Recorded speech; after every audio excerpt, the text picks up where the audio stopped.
Hi guys, welcome to my kitchen. Today I'm making cube steak in a Ninja Foodi. Alright guys, I'm starting out here. I have some cube steaks. And when I went to buy them at the store, I didn't think I was going to be able to find them. So I bought a chuck roast and I was just going to scrap the video because the stores are crazy right now. But I went to Walmart then after I left Aldi's and they had them, so I was in luck.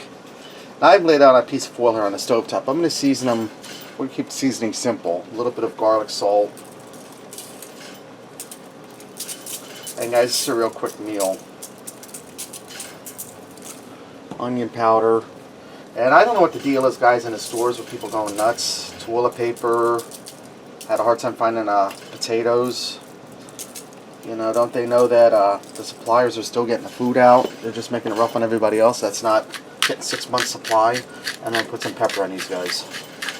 So if you're one of those people that think you have to buy 6 months worth of food for this virus, stop. You'll be alright. You'll be okay. Alright. Now to get on a lighter note, get off that subject. I'm going to turn these over. I'm going to season the other side and we're ready to put them in a Ninja Foodi. I'll bring it back. Okay guys, I have my Ninja Foodi set on saute high and it's good and hot. I'm going to get some olive oil in here. And I'm going to have to fry my steaks in like batches of 2 because they're pretty nice sized. I'm going to get a golden brown on both sides. We're not worried about cooking them through, we just want to brown them at this point. After I get them all browned up, I'll bring you guys back.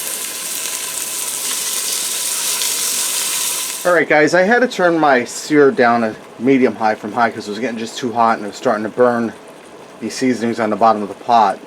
So after I was done browning my steaks, I took my rubber tongs, scraped up all the bits off the bottom and got rid of them. I know that's flavor, but they were all burnt, and I want my food having a burnt flavor. Now I returned my steaks back and I dumped the juices from the steak in there, but I'm also going to add in a half a cup of beef broth. That's going to help produce our steam, our pressure. I'm going to put my lid on here, make sure I'm set on seal, and I'm going to cancel this setting for the sear saute, and I'm going to set this to pressure cook on high pressure for 10 minutes.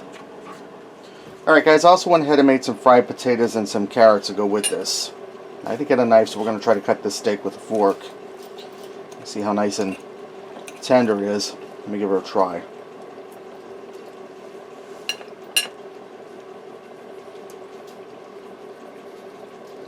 Melts in your mouth, moist, tender, well seasoned. Guys, that's really delicious. Not hard at all, and it's really nice. You can also do that in your Instant Pot or pressure cooker. Alright, there you have it. Cube steak and a Ninja Foodi. Give it a try. Thanks for watching, and until next time, I'll see ya.